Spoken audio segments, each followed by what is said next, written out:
नमस्कार. मी मनोज साळुंखे बोलतोय सांगली. आज दिनांक 28 जुलै 2024. सांगली कोल्हापूरकरांचा बऱ्याच अंशी महापुराचा धोका टळलेला आहे. ही फक्त आणि फक्त कृपा वरुणराजाची आहे. पाऊस आपल्याकडे 26 तारखेच्या 11 वाजल्यापासून थांबल्यामुळे आपण महापुराच्या खाईत लोटलो गेलो नाही. महापुराच्या फटका आपल्याला बसलेला नाही. फक्त आणि फक्त ही पाऊस थांबल्याची किमया आहे. मात्र अजूनही आपल्या सांगलीकरांना आणि आपल्या भागातील बरेच जे मोठे मोठे पदाधिकारी आहेत यांना नेमकं कारण महापुराचं काय आहे आणि महापूर कशामुळे येतो याचा अजूनसुद्धा उहापोह आणि प्रमुख मुद्दा मांडला जात नाही. महापूर हा फक्त CWCच्या तत्वांचा भंग केल्यामुळे येत आहे आणि आपण महापुराच्या खाईत लोटलो जातोय. हे अजूनही वारंवार आपल्या इथं अधोरेखित केलं जात नाही. आपल्या भागात एकमेव कारण आलमट्टीनं पाणी सोडलं का? आलमट्टीनं, अरे आलमट्टी आपल्यापासून 250 किलोमीटर लांब आहे. त्याच्या आधी हिप्परगी बॅरेज आहे 100 किलोमीटरवर जमखंडीला. तिथं पाणी तटतंय, फुगतंय, ते मूळ तिथं तटतंय आणि तिथं तटल्यामुळं आपल्याला बॅक वॉटर येतं आहे. त्यापूर्वी आपले सांगलीचे खासदार विशालदादा यांनी लोकसभेत हाच मुद्दा मांडला की CWCचा भंग, सेंट्रल वॉटर कमिशन, केंद्रीय जल आयोगाच्या तत्वांची पायमल्ली होते. केंद्रीय जल आयोगाच्या तत्व काय आहेत तर तुम्ही 31 जुलैपूर्वी 50% वर धरण भरायचं नाही आणि 75% वर 31 ऑगस्टला 75% भरायचं आणि उरलेलं धरण सप्टेंबरमध्ये भरायचं आहे. मला ह्या जलसंधारण विभागाच्या अधिकाऱ्यांना विचारायचं आहे, अरे तुमच्या अकला चालत नसल्या तर चालवत जाऊ नका ना. तुमच्या अकला चालत असत्या तर पूर आला नसता. तुम्ही जलसंधारण विभागाच्या अधिकाऱ्यांच्या अकला फार चालत असत्या तर असे महापुराचे सामना लोकांना करावा लागला नसता. आणि हजारो कोटीची बर्बादी 2019च्या पुरात काही लोक बोट उलटून मेले, काही शॉक लागून मेले, कितीतरी जनावरांची हानी झाली. 10 ते 20 हजार कोटी रुपयाची कमीत कमी सांगली कोल्हापूर जिल्ह्याची नुकसानकी झाली आहे. ही फक्त आणि फक्त या जलसंधारण विभागाच्या ढिसाळ कारभारामुळे झालेली आहे. 31 जुलैच्या आधी तुम्ही 50% पाणी का साठवता आणि मूर्खासारखे तुम्ही म्हणत असाल की परत पाऊस पडला नाही तर काय करायचं? अरे महामूर्खानो, आपली जी धरणं आहेत ना ती सह्याद्रीच्या घाट माथ्यावर आहेत. तिथं जुलै महिन्यात 3000 ते 4000 मिलीमीटर पाऊस पडला आहे. अरे कवठेमंकाळ, जत, आटपाडीसारख्या ठिकाणी वार्षिक 400 मिलीमीटर पाऊस पडतो. वर्षाला 400-500 मिलीमीटरच्या आत बाहेर पाऊस पडतो आणि फक्त जुलै महिन्यात जर का पाथरपुंज येथे 4000 मिलीमीटर पाऊस पडलाय. जिथं वारणेचा उगम होतो तिथं 4000 मिलीमीटर जुलै महिन्यात पाऊस पडलाय. म्हणजे किती पाणी गोळा होतंय तिथं वार्षिक. ते अशी ठिकाणं आहेत आपली की जागतिक दर्जा, वर्ल्ड हेरिटेज, सह्याद्रीचा घाटमाता हे जागतिक वारसा केंद्र आहे. तिथं अतोनात पाऊस पडतो. इंग्रजांनी वगैरे बुद्धी चालवून तिथं धरणं घातलेत, काय उगीच घातलेली नाही आहेत. तुम्ही डोकं चालवायला जाऊ नका. आज 24 आहे. 2023ला जुलै महिन्यात फ्युजा काढल्या होत्या, शेतीपंपाच्या फ्युजा. शेतीपंपांना थांबवण्यात आलं होतं पाणी उपसा करण्यापासून. इतकं पाण्याचं दुर्भिक्ष झालं होतं. प्यायच्या पाण्याचा तुटवडा निर्माण होईल. धरणात 30-40 TMCच्या वर पाणी नव्हतं कोयना धरणामध्ये. तसं असताना सुद्धा 2023मध्ये धरण भरलं. भरपूर पाणीसाठा आपल्याला मिळाला.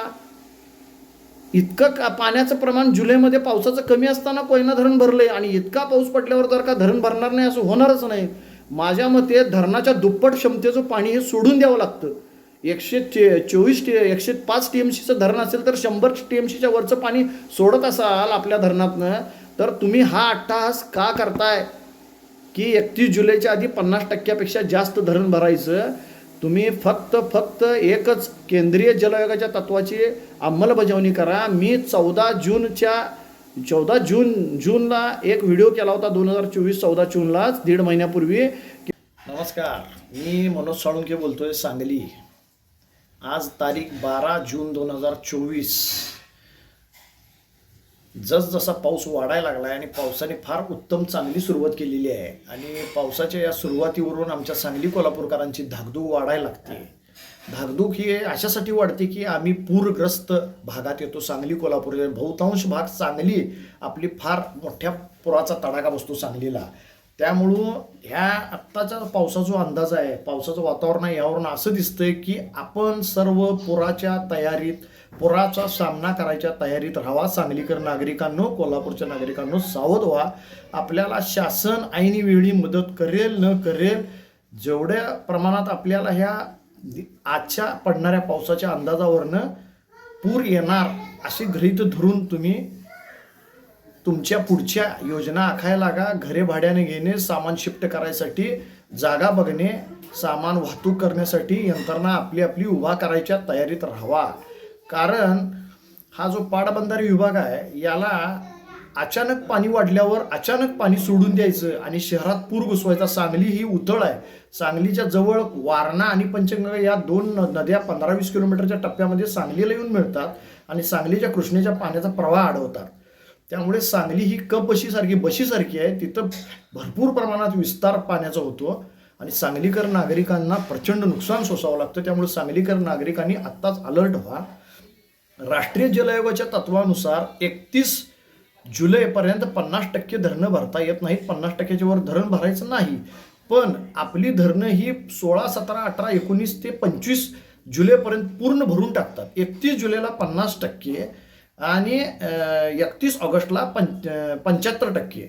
सप्टेंबरमध्येच धरणं पूर्ण क्षमतेची भरावी लागतात. पण आपल्या पाणलोट विभाग हा पाटबंधारे विभाग धरणं भरून टाकतो आणि अचानक पाणी 1 लाख 1.5 लाख क्युसेक्सनं सोडून आपल्याला पुराच्या खाईत ढकलतो. हे पाटबंधारे विभागाचं धोरण राष्ट्रीय जल आयोगाच्या धोरणाच्या चुकीचं आहे. त्यांचा फटका आपल्याला बसतो. त्यामुळे जनतेनं सावध व्हा व आपली पुराचा सामना करायची तयारी चालू करा.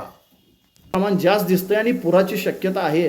मी कुठला तज्ज्ञ नाही, काही नाही, पण एवढ्या साध्या गोष्टी तुम्हाला कळेना झाल्यात की आपण 31 जुलैच्या आधी 50%च्या वर धरण भरू नये आणि निव्वळ हे महापुराच्या आपण खाईत लोटलो जातोय, नागरिकांना त्रास होतोय. हा जलसंधारण विभागाच्या ह्या नियम तोडण्याच्या कारणामुळेच होतोय. याच दृष्टीवर फोकस करून कृपया सर्व लोकप्रतिनिधींनी हे धरण राधानगरी असेल, वारणा असेल, कोयना असेल, काळंबवाडी असेल, ही धरणं आपली पर्जन्यमानाच्या क्षेत्रात येतात. ही धरणं कृपया 31 जुलैपर्यंत 50%च्या वर भरू नये. आणि आज 28 जुलै आहे. चुकून परत 3-4 दिवस पाऊस पडला तर पुन्हा पूर परिस्थिती उद्भवेल. कारण 80 ते 90% धरणं भरलेली आहेत. नमस्ते. 2019च्या महापुराच्या वेळी 4 ऑगस्ट 2019ला कोयनेतून फक्त 18,000 क्युसेकचा विसर्ग चालू होता.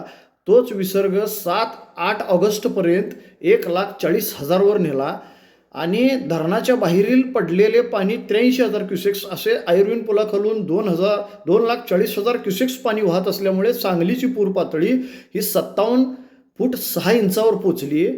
आपल्या सांगली, कोल्हापूर, सातारा भागातील 24 नद्या नरसोबवाडीतील दत्ताचं दर्शन घेऊन पुढं राजापूर बंधाऱ्यावरून कर्नाटकात घुसतात. इतक्या महाप्रचंड प्रमाणात आपलं सह्याद्रीच्या घाटमाथ्याचं पाणी, एवढ्या नद्या कुठेही नसतील, ब्रह्मपुत्रा वगैरे आसाम सोडून इतक्या नद्या आपल्या भागातून इथून वाहत असतात.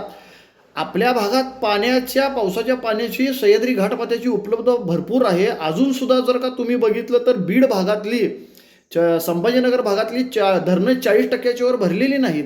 त्यांचा भाग हा मागास भाग आहे. त्यांचा विषय वेगळा आणि आपला सह्याद्रीच्या घाटमाथ्यावरचा विषय वेगळा आहे. त्यामुळं तुम्ही कुठल्याही परिस्थितीत जल आयोगाच्या तत्वाचं पालन करा आणि सांगलीला आपण जल आयोगाच्या तत्वाचं पालन केलंच तर सांगली, कोल्हापूर सारख्या मोठ्या शहरांना व अनेक तालुक्यांना, शिरोळ, हातकलंगडे, वाळवा, पलूस, मिरज तालुका, पूर्व भाग या सर्वांना आपण महापुरापासून वाचवू शकू असे माझी अपेक्षा आहे. नमस्ते.